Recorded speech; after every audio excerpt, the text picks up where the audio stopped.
to the main battle tank era that is obviously still with us. And there's quite a range of it. We've only got 11 vehicles to show you, so I'm just going to try and highlight a few of the characteristics of each. Coming on behind me, we have 3 American tanks. We have got the M47.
Excuse me, briefly pausing the commentary there.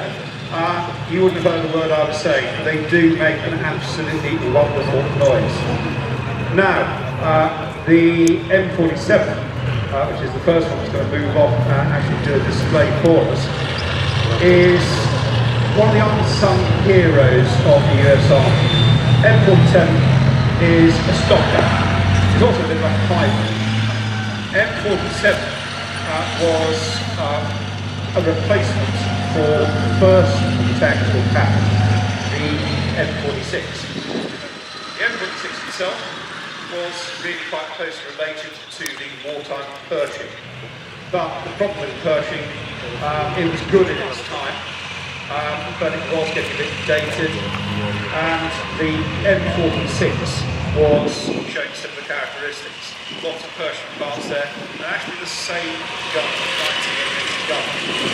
Now in its time, that was a good gun. Remember the Pershing versus Tankfest rule below that 19mm gun. But it is some of the post-war Soviet gun really the M47 behind me has been beautifully restored by its owner, Matt Kyle. And we have the secret, we have an M47, which is not in the same state, but we are hoping that Matt will be able to put ours back into running condition for Tankfest next year. M47, they were working on a replacement for the M46. It wasn't ready. What was ready was a 19mm gun. So what they did there was to take the turret off the T-24 and put it onto the existing hull of the M46. And you thought you've got 2 components there, that wouldn't be too much of a problem. In fact, there were some fairly major mechanical problems. The US Army really didn't like the M47. It was realised it was a stopgap. It was totally in service for about 10 years. But it actually became far more important in its secondary life. Once the M47 had been written off by the US Army, it was supplied to quite a number of other armies, particularly NATO, Seattle, and it became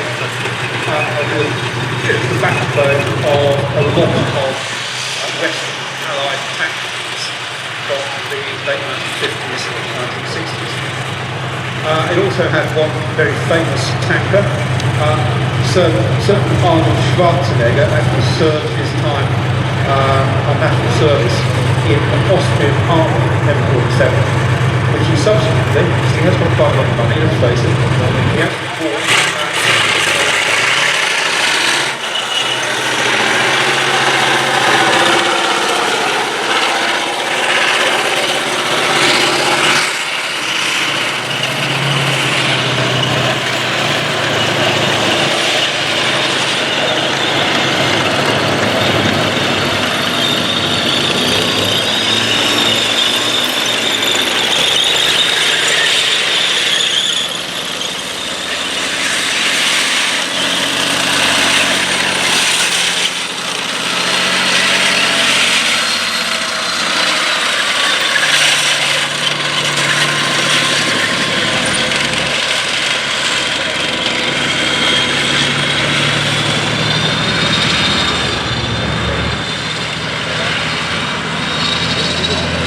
Just behind the M47, tank, the belly of a multicoloured tank immediately behind me. That is the M60. And that's a bit of a star. That comes out, the design is 1959. That tank, and this is a mark of quality of the tank, some of those are still in service today. It's had a better gun, a 105mm gun. And if the M47 is almost the last of the sort of World War II design tanks in a number of ways, the M60 is the US Army's second generation main battle. So we're moving from an era where we have different types of tank, light, medium and heavy tanks, to one tank that can actually do the job properly, do a multitude of jobs, and that's the MBT, the main battle tank. It is cast armour, and it's got that peculiar little, almost a sub-turret, gun mount cupola on top. I'm not sure that adds a lot. It has got vision blocks all the way around, but it adds to the height of the tank. That's a tall enough tank anyway. But it is a tank that did lots of service. Yom Kippur War with the Israeli army, and then right the way through to Desert Storm. As I say, it's still in service today with a number of armies around the world. Behind that we have the M103. That is a 65-ton monster. That is the last of the heavy tanks. And it's part of the problems that they were having. They were thinking, well, the Russian army, the Soviet army, I think, is producing much better, heavier vehicles. As David said, we had looked at T-54. We were aware of the IS-3, the T-10, and we thought, well, we need something to combat these massive, heavy armoured tanks. The M103 has got a 120mm gun. But it's a bit on the sluggish side. It's 65 tons. Quite honestly, it's a bit more serious.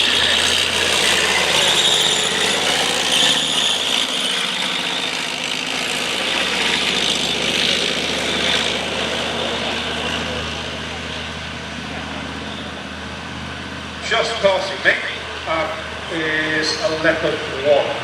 Now I honestly think that's the best sounding tank that we have in this museum. Leopard is first West German designed tank. Before that they've been using US handhelds like the M47. And the Leopard, designed by Porsche, built by Krauss-Maffei, is a superb vehicle. It's got a good gun. It's got the British L7 105mm gun, and it represents really a different way of thinking about tanks. A lot of people think, certainly the British were at the time, things like chieftain, let's put more armour, let's give it a bigger gun. The German army, the Bundeswehr, their opinion was that it doesn't matter how much army you put on, modern tank shells are, it's not going to be proof against that, so we'll build a lighter tank that is faster. So it's rethinking the armour equation. Armour, firepower, delivery. The Leopard's been around for quite a long time. Leopard 1 with when I got Leopard 2, obviously quite a lot of those are still in service. On top of the mound, there is a tank from the other side of the Iron Curtain, the T-72M. That's a classic T-tank. It is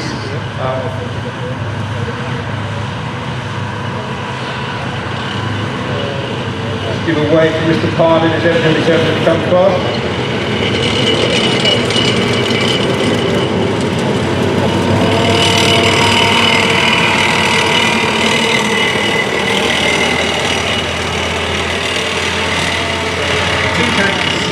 Generally pretty low to the ground.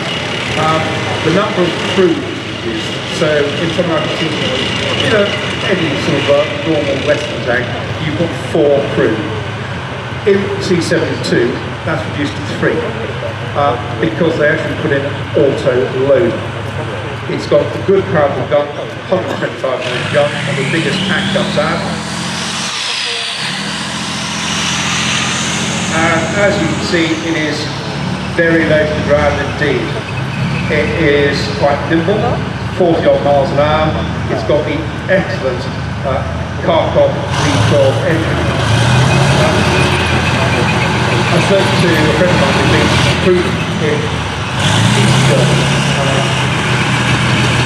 He said and he said, well, we were looking at doing a treatment and we couldn't understand why you were building such big, heavy tanks. We prefer something that was nimble, hard to hit, and carrying an impressive piece of firepower. That 125mm gun is very good indeed.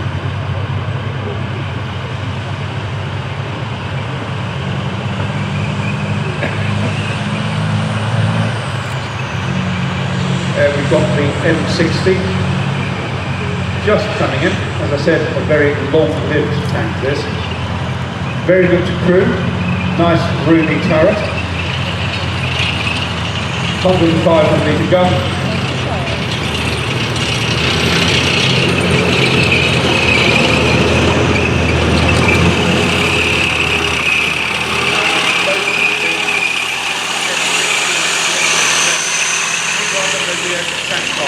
If you won't go and have a look, you'll notice some small bulges on either side of the turret.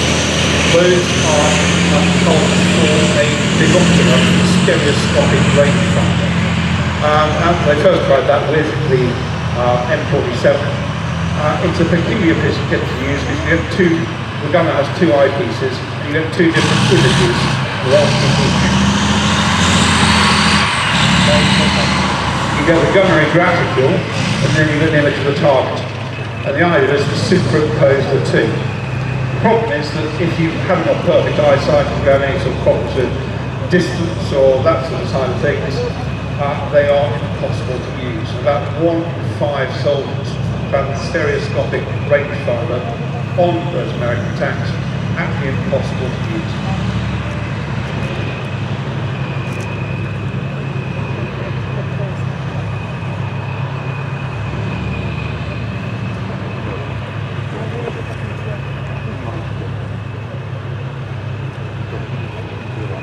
You have to admit, the M103 is just about to leave the arena. That is really, if a child had to draw a tank, that would be it, wouldn't it? That is such a classic vehicle. It's a monster. It wasn't in service for very long.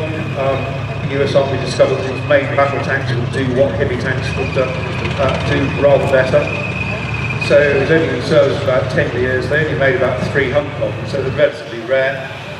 But did see service with US Army, US Marine Corps, and it's just a wonderful looking tank, if I get away from the technicalities.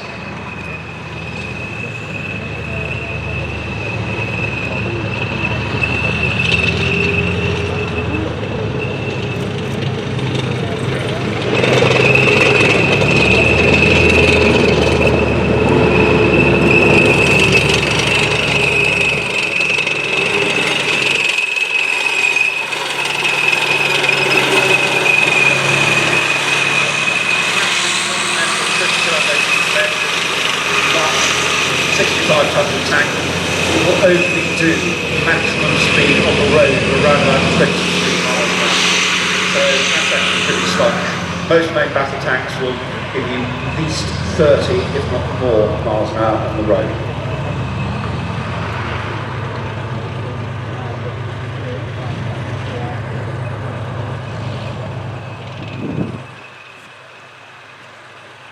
M103 is making its way off into the tank park. You can, of course, when the show is finished, you should be able to go and have a close look at these vehicles when everything is tidied up. Now, the vehicle just coming into the arena over on the left-hand side, that's a British main battle tank. That is Challenger 1.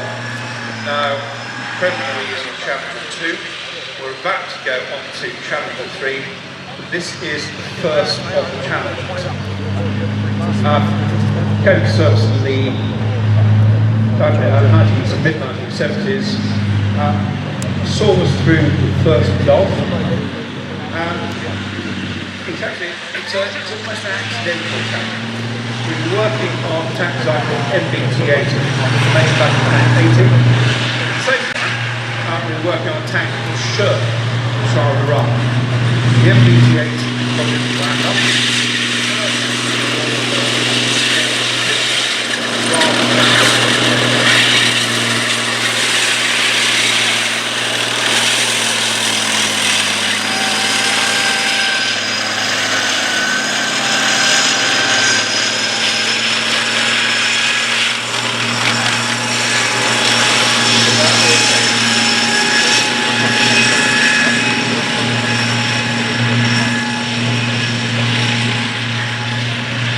Proper main battle tank. With all the additional armour, weighs in at about 70 tonnes. If you look at the shape has changed. Tanks are no longer round, they are square, they are boxy. The reason being that the armour itself has changed, and we are now using composite armour, complex sandwich materials, which gives much better protection. Behind the Challenger 2, just in passing, that is a Warrior IFV, infantry fighting vehicle. In the old days, we used to use armoured personnel carriers, and they would get troops back with troops and tanks, infantry and tanks would work together. The new generation, it started with the Soviet, the BMP. Now the Warrior IFV, this is more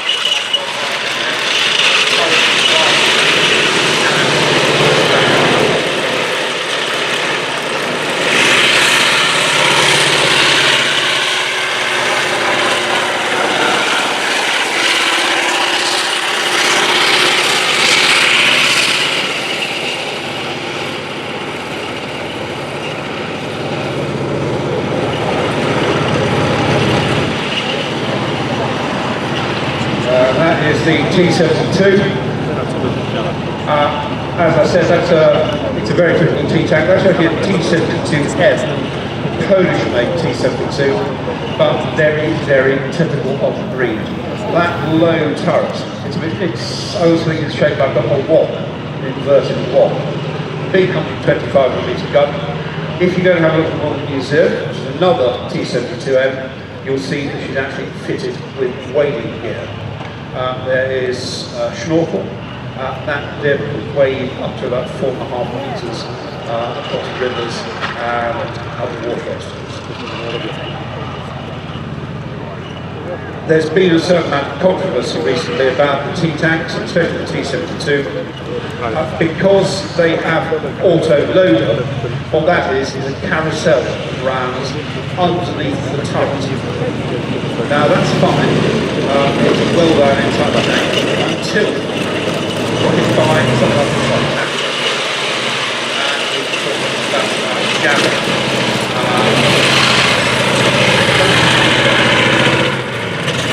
Hit that magazine and detonate the rounds and it will blow the turret 100 feet in the air. That's what's happening to an awful lot of Russian early stages.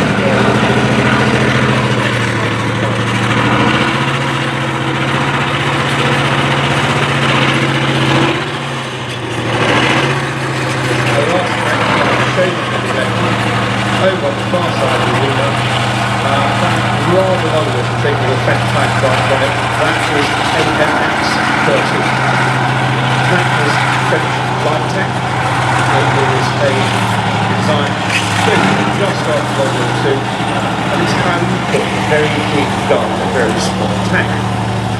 Because in 13 bit, the AMX-13, it only weighs 13 tons. It was intended to be air portable. But they're able to fit that gun in. If you go and have a closer look at it, it's got what they call an oscillating turret. So it's a 105mm gun. The turret is in two halves. The top half and the bottom half operate separately, and it has a revolver type magazine.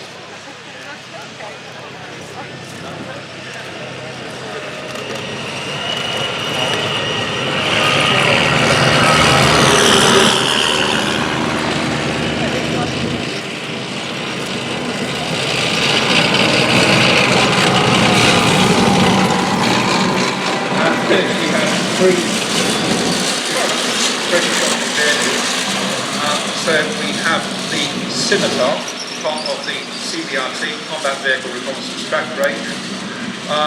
Behind the Scimitar, we have Bulldog, which is an armoured personnel carrier, part of the FP430 range.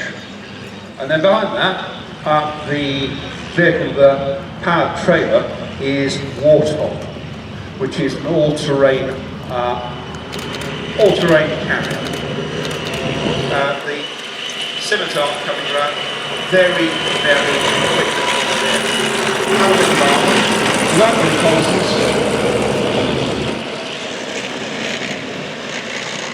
Only weighs 8 tons. That is capable around about 60 miles an hour off the road.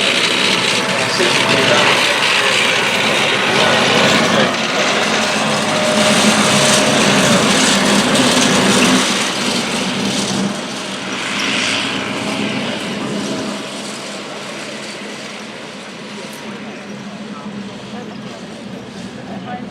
Behind that, Bulldog, which is an armoured personnel carrier.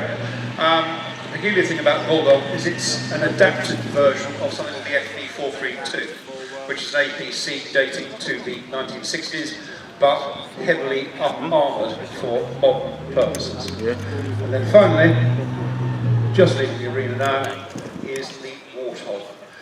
That is very similar to Viking. It was used in Helmand. It is a very versatile vehicle. It's got a speed of about 30 miles an hour on the road, and it can swim roughly 5 miles an hour. It can also take a complement of up to 60. Right, that is the end of that display. I'm going to hand over, and there'll be a short interview. Then you've got the modern British Army display, which will be well worth watching. So I'm going to walk back and hand over our seat. Mr. Bully is waiting to come out. Thank you very much. Big round of applause. Chris Compson talking us through that last display. As Chris has just alluded to, we always